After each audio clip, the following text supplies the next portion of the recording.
I'm not interested in walking back my initial review for Dragon Ball Xenoverse a few years back. Well, with the exception of the watermark on the video, perhaps. The game has a lot of problems, from repetitive combat to poor game balance to terrible translations and sound design. The game was a mess, and especially when compared to beloved Budokai and Tenkaichi games in the same series, it's a wonder that they were able to get a sequel in the first place. But I also have to give the first Xenoverse game credit in areas where I didn't before. It was ambitious. I mean, to create a Dragon Ball sim on mainstream consoles with a massive online component, not to mention an honestly solid art direction, resolution and frame rate, and a new take on a classic Dragon Ball Z story, the game sought to do something impressive, and for someone who's always dreamt of being one of the first Black Super Saiyans, it serviced a need of mine for a brief while. But the sequel, man oh man. Dragon Ball Xenoverse 2, much like its predecessor, has a lot of problems. But one thing is for sure. This game is the gold standard of what a sequel should be, building on the premise of the first game and creating a natural evolution of the first game's lore, gameplay, and overall presentation. And I mean evolution in a good way, by the way. I know that word has certain connotations with the Dragon Ball fan base. I played through the main campaign of the first Xenoverse without much detouring. This was in large part due to how much I hated the repetitive combat, but also because the game didn't do a great job of teaching you about the other resources you had access to in Toki Toki City. So ultimately, I felt like by the end of my experience, I had logged about 10 to 15 hours into a mediocre campaign that was really difficult for all the wrong reasons. I've now passed about 300 hours in Xenoverse 2, and even counting Xenoblade, it's my most played Switch game. That doesn't mean, of course, that the game is without problems, but it is a step in the right direction, and I believe one more installment is all it would take to make the best Dragon Ball game to date. Dragon Ball Xenoverse 2 prioritizes its homage to its source material over traditional game balance. The more traditional you try to make your experience with the game, the more frustrating it's going to become for you. Try and make it function like a traditional fighter, and you'll quickly learn how bad of an idea that is. But the way the game leans into Dragon Ball lore, visual styles, and themes is unparalleled in any other Dragon Ball game ever made. Everyone praises Fighters for its art direction, and don't get me wrong, it's well deserved, that game is beautiful. But this game kind of kills it in the style department too. The custom character aesthetics are in line with the true Dragon Ball art direction, while also having their own unique traits that tie them with the lore of these two games. It's hard not to imagine a robust backstory for your playable avatar character while firing Kamehameha waves at your various foes. The character customization makes a return from the first game, offering the same 5 races for you to customize your character with. This would include Saiyans, Earthlings, Frieza race, Majin, and Namekian. They truly encapsulate a lot of the Dragon Ball mythos as well. I kind of wish there were some more variations for them, like, for instance, being able to make your Earthling character into an android or cyborg. I understand how it might not make sense from a lore angle, but they made it work with the Frieza race and Majin, so I don't think it's that big of a deal. The campaign for Xenoverse 2 is fascinating, because it incorporates a lot of details you wouldn't otherwise expect. Particularly, I like the way it makes use of the previous game's journey, and helps to make it feel like an integral part of the story, despite some changes made. Your custom character from the first game is carried over into this one. Sorry, Switch players. Still, the first game's hero is not your playable character, but a revered hero with a holographic statue in the middle of town. You're now playing as a completely new hero, dealing with the fallout of the events that the player is theoretically aware of from the previous title. This game's core premise is effectively interwoven into every facet of the gameplay. For instance, one of the ways the core cast is aware of the tampering with history this time around is that there are 5 time rifts opened around New Kantan City. This is a good change because it opens up these cool DBZ-themed minigames while also helping to further contextualize the space-time anomalies. It also provides a unique shared importance among both the story and side content, which is a big part of why this game feels like such a complete package. We're talking about Dragon Ball here, and there's no Dragon Ball without training, and training feels great in this game. There are so many different ways to explore your characters and their abilities, the growth feels consistent and worthwhile, and there are very tangible measures of progression. You can go on parallel quests, which make up the majority of the game's content, or train with mentors, which is how you learn various skills.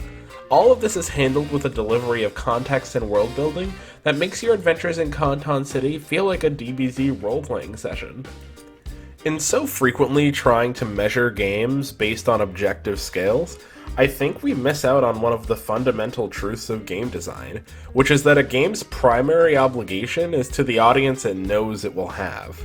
Xenoverse 2 doesn't promise to be the best fighting game or the best RPG because it's not trying to be either of those things. It's trying, clearly, to be a celebration of all things Dragon Ball, and on that front, it hits out of the park.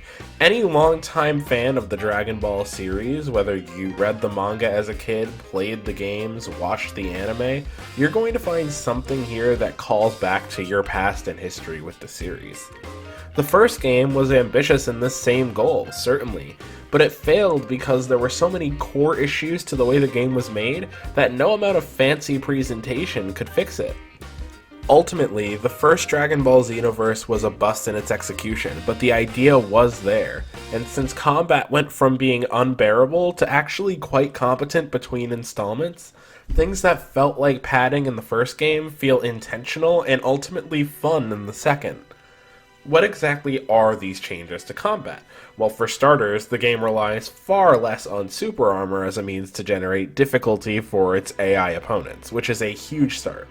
This is important because the ability to budge enemies is a big part of what makes certain gameplay elements feel immersive.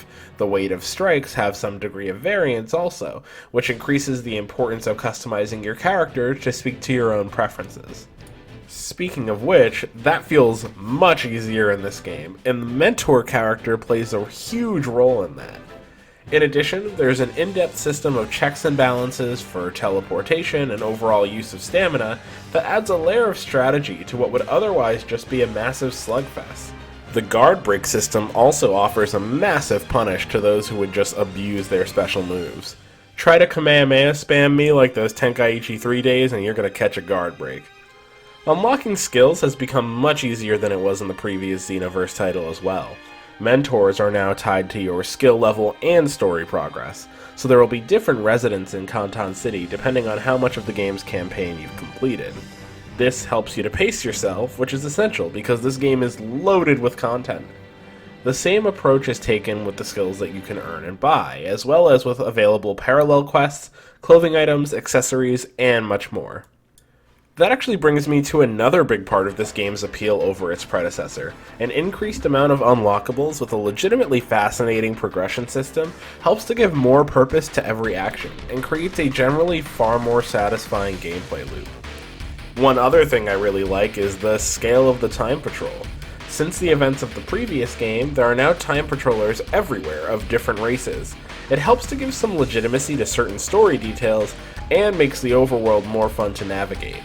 I do feel like transitioning from a hub world to an overall more interconnected world would really benefit what this game is aiming to be, but who knows, after the commercial success of Dragon Ball Z Kakarot, that might be where we're headed. The story itself isn't too ambitious. The change to history premise is still intact from the first game, and in fact a lot of the story is retold through the same cutscenes, which I imagine is probably a budgetary move. A benefit to telling a story about time travel, I suppose. Some interesting differences would include the presence of characters from the classic Dragon Ball Z movies, such as Turles, Lord Slug, Janemba, and even Broly. The old bad Broly, not the new amazing one. This is the perfect example of how difficult it is to measure this game's quality. Like, the presence of 3 additional characters in the story mode does not make a game better in the overall principles of good game design, sure. But this game becomes better with every character it represents, because characters, stages, skills, they all bring it that much closer to a complete depiction of the Dragon Ball mythos. And that's more important to a game like Xenoverse than balance could ever be. I don't think that's an issue either. It's good to have a strong sense of identity, and what fictional franchise has an identity quite like Dragon Ball? Of course, this game does falter in its delivery in one area that really takes its immersive quality down a few pegs for me. This is the first time I'll have ever said this about a game on this channel, but Dragon Ball Xenoverse 2 has an incredibly mediocre soundtrack. I know that's a very subjective area for sure, but it's disappointing for me and in a great many ways. And it's being measured against an arguably pretty unfair standard, as it's adapted from a source material known for its superb sound design. But all the same, I can't help but feel like when I'm battling to obnoxious speed metal, that it fails to capture the essence of Dragon Ball. And that's saying a lot, because the series has had a lot of different scores over the years, between the dub-specific ones, the original, the score for Super, even other Dragon Ball games. And I think, on some level, the developers were quite aware of this, because they actually took some of the original score and converted it as part of the game's soundtrack for an additional price of $15 per pack, which is obviously pretty lame. One way in which this game was actually a pretty big milestone for the series is that it's the first major Dragon Ball game to take place in a post-Super world, meaning a lot of the DLC incorporates key characters from Super's various arcs. This is a positive because it means we get a bigger and more diverse roster, and because it increases the available customization for the player character. It is a bit unfortunate how much of the content in this game is hidden behind paywalls, but I have to admit, a lot of these characters are a genuine blast to play with, and their skills help players to fully realize their ideal OC with surprising depth. Another major plus for this game is its sheer volume of playable modes as well. There's a full campaign, side stories, parallel quests, and local multiplayer. The different competitive multiplayer modes, such as the World Tournament, single battles, and team battles, all return from the previous game, including their ranked incarnations.